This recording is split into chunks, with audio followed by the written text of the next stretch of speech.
ഇപ്പോഴത്തെ അവസ്ഥയിൽ നമുക്കൊന്നും പറയാനില്ല. കാരണം അവരുടെ സങ്കടം അവർക്ക് മാത്രമേ അറിയുള്ളൂ. പിന്നെ എന്നെക്കൊണ്ട് ചെയ്യാൻ പറ്റുന്ന ഒരു അടച്ചുറപ്പുള്ള ഒരു വീട് പണിത് കൊടുക്കുക എന്നുള്ളതാണ്. അതിൻ്റെ പേരിൽ 10 ലക്ഷം രൂപ കൊടുത്തിട്ടുണ്ട്. പിന്നെ നമുക്ക് ഒരു കുഞ്ഞനിയത്തിയും കൂടെ ഉണ്ട്. ആ കുഞ്ഞിനെങ്കിലും നാളെ സുരക്ഷിതമായിട്ട് ഇവിടെ കഴിയട്ടെ. ചിറയൻകീഴിൽ പാമ്പ് കടിയേറ്റ് മരിച്ച 8 വയസ്സുകാരൻ ദിക്ഷലിന്റെ കുടുംബത്തിന് സഹായഹസ്തവുമായി അച്ചായൻസ് ഗോൾഡ് ഉടമ ടോണി വർക്കിച്ചൻ കുടുംബത്തിന് അടച്ചുറപ്പുള്ള ഒരു വീട് നിർമ്മിക്കുന്നതിന് വേണ്ടി 10 ലക്ഷം രൂപ ടോണി വർക്കിച്ചൻ കൈമാറി. ഈ കുടുംബത്തിന്റെ അവസ്ഥ നേരത്തെ അറിയാൻ സാധിച്ചിരുന്നെങ്കിൽ തന്നാലാകും വിധം നേരത്തെ തന്നെ സഹായിച്ചേനെമെന്ന് ടോണി വർക്കിച്ചൻ മാധ്യമങ്ങളോട് പറഞ്ഞു. ശരിക്കും പറഞ്ഞാൽ നമുക്ക് നേരിട്ട് കാണുമ്പോൾ തന്നെ ചെറിയ ഷെട്ടാണ്. 6 പേരടങ്ങുന്ന ഒരു കുടുംബം ഇവിടെയാണ് താമസിച്ചത്. ശരിക്കും പറഞ്ഞാൽ ഇത് നേരത്തെ അറിഞ്ഞിരുന്നെങ്കിൽ ഞാൻ വന്നിരുന്നേനെ. ഈ അവസ്ഥ അവർക്ക് ഉണ്ടാവില്ല. ഇപ്പോഴത്തെ അവസ്ഥയിൽ നമുക്കൊന്നും പറയാനില്ല. കാരണം അവരുടെ സങ്കടം അവർക്ക് മാത്രമേ അറിയുള്ളൂ. പിന്നെ എന്നെക്കൊണ്ട് ചെയ്യാൻ പറ്റുന്ന ഒരു അടച്ചുറപ്പുള്ള ഒരു വീട് പണിത് കൊടുക്കുക എന്നുള്ളതാണ്. അതിൻ്റെ പേരിൽ 10 ലക്ഷം രൂപ കൊടുത്തിട്ടുണ്ട്. പിന്നെ നമുക്ക് ഒരു കുഞ്ഞനിയത്തിയും കൂടെ ഉണ്ട്. ആ കുഞ്ഞിനെങ്കിലും നാളെ സുരക്ഷിതമായിട്ട് ഇവിടെ കഴിയട്ടെ. അതിനുവേണ്ടിയാണ് ഞാൻ ശരിക്കും 10 ലക്ഷം രൂപ കൊടുത്ത് അടച്ചുറപ്പുള്ള ഒരു വീട് പണിയാൻ വേണ്ടി കൊടുത്തിരിക്കുന്നത്.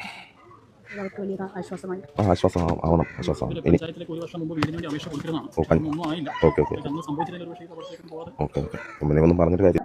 ഈ ഒരു വീഡിയോ എന്ന് പറഞ്ഞാൽ ഭയങ്കര വിഷമം തോന്നുന്ന ഒരു ഇതാണ്. എന്താ വെച്ചാൽ നമ്മുടെ ചിറയൻകീഴിൽ ഒരു പൊന്നുമോൻ പാമ്പ് കടിയേറ്റ് മരിച്ചു എന്നുള്ളൊരു വീഡിയോ ഒരുപാട് ഇപ്പോൾ ചൂട് തുടങ്ങി. പിന്നെ ഇപ്പോൾ ഒരുപാട് ന്യൂസുകളിൽ കുഞ്ഞു മക്കൾ മരിച്ചതായിട്ടും അതുപോലെ വലിയ ആളുകളും. എന്തായാലും എല്ലാവരും സുരക്ഷിതമായിട്ട് ഇരിക്കാൻ നോക്കുക. എന്തായാലും മാക്സിമം എല്ലാവരും നല്ലതുപോലെ ശ്രദ്ധിക്കുക. ജനലും വാതിലൊക്കെ തുറന്നിട്ട് ചൂട് സഹിക്കാൻ വയ്യാതെ ജനലും വാതിലൊക്കെ തുറന്നിട്ടാണ് കിടക്കുന്നത്. അപ്പോൾ ആ ഒരു ടൈമിലാണ് ഈ എന്താണ് പാമ്പുകൾ രാത്രി കാലങ്ങളിലൊക്കെ അകത്ത് കയറുന്നത്. അപ്പോൾ എന്തായാലും എല്ലാവരും ശ്രദ്ധിക്കാം. അതുപോലെ അച്ചായൻ കുറ്റം പറയുന്നവരൊക്കെ ഈ ഒരു വീഡിയോ കാണണം. അച്ചായൻ ഇപ്പോൾ ഈ ഒരു മോന് വേണ്ടിയിട്ട് ആ ഒരു ചിറയൻകീഴിൽ മരിച്ച ആ ഒരു പൊന്നുമോൻ്റെ വീട്ടുകാർക്ക് വേണ്ടിയിട്ട് അടച്ചുറപ്പുള്ള ഒരു വീട് കെട്ടിക്കൊടുക്കാൻ വേണ്ടി പൈസ കൊടുത്ത ഒരു വീട് കണ്ടത് ഒരുപാട് സന്തോഷം തോന്നുന്നുണ്ട്. പക്ഷേ ആ ഒരു ഇതിൽ തന്നെ ആ മോൻ്റെ വേർപാട് ഒരുപാട് വിഷമം തോന്നിപ്പിക്കുന്ന ഒരു ഇതാണ്.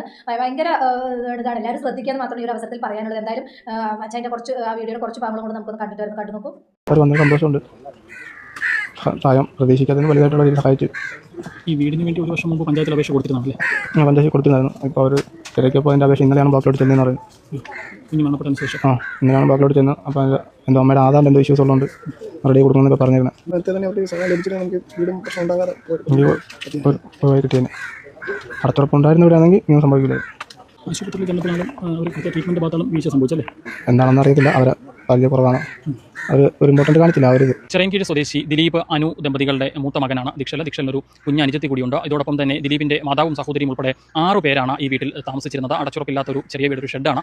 ഈ ഷെഡിനുള്ളിലാണ് 6 പേർ താമസിച്ചിരുന്നത്. വീടിൻ്റെ പിൻഭാഗമൊക്കെ ചതുപ്പ് നിലമാണ്. അവിടെ നിന്നാകാം പാമ്പ് ഈ വീടിനുള്ളിലേക്ക് കയറിയത് എന്നുള്ളതാണ് നിഗമനം. ഏതാണ്ട് 1 വർഷം മുമ്പ് തന്നെ അടച്ചുറപ്പുള്ള ഒരു വീട് ലഭിക്കുന്നതിന് വേണ്ടി പഞ്ചായത്തിൽ അപേക്ഷ നൽകിയിരുന്നതാണ് എന്നുള്ളതാണ് ഈ കുടുംബം പറയുന്നത്. പക്ഷേ അന്ന് പഞ്ചായത്തിൻ്റെ ഭാഗത്തു നിന്ന് അതിൽ നടപടികളൊന്നും ഉണ്ടായില്ല. എന്നാൽ ഇന്നലെ കുഞ്ഞിൻ്റെ മരണശേഷം പഞ്ചായത്തിൽ നിന്ന് ബന്ധപ്പെടുകയും എത്രയും വേഗം കാര്യങ്ങൾ ചെയ്തു നൽകാമെന്ന് അറിയിക്കുകയും ചെയ്തു എന്നുള്ളതാണ് ഈ കുടുംബം പറയുന്നത്. വലിയ ഒരു സങ്കടകരമായ വാർത്ത തന്നെയാണ്. ആ കുടുംബത്തിന് സംഭവിച്ചിരിക്കുന്ന നഷ്ടം നികത്താൻ ആർക്കും സാധിക്കില്ല. എന്താണെങ്കിലും അച്ചായൻസ് ഗോൾഡ് ഉടമ ടോണി വർക്കിച്ചൻ ഈ കുടുംബത്തിൽ നേരിട്ടെത്തുകയും മാതാപിതാക്കളെ ആശ്വസിപ്പിക്കുകയും ചെയ്ത ശേഷം അടച്ചുറപ്പുള്ള ഒരു വീട് നിർമ്മിക്കുന്നതിന് വേണ്ടി 10 ലക്ഷം രൂപ ധനസഹായം കൈമാറുകയായിരുന്നു. താൻ നൽകുന്ന ഈ സഹായം ഒന്നിനും പകരമാകില്ല, നഷ്ടപ്പെട്ടതിന് പകരമാകില്ല എന്നറിയാമെങ്കിലും ദിക്ഷലിന്റെ കുഞ്ഞനുജത്തിയും ആ കുടുംബവും ഇനിയെങ്കിലും സുരക്ഷിതമായി പറഞ്ഞ മോൻ്റെ അച്ഛൻ്റെ വാക്കുകൾ കേൾക്കുമ്പോൾ ടോണിച്ചാൻ്റെ ആ ഒരു ഇതൊക്കെ കേൾക്കുമ്പോൾ സത്യം പറഞ്ഞ സങ്കടം ഉണ്ട് തോന്നുന്നത്. എനിക്കും 2 മക്കളുള്ളതാണ്. അപ്പോൾ ഇങ്ങനെയുള്ളൊരു ഇതൊക്കെ കേൾക്കുമ്പോൾ എന്താ പറയുക.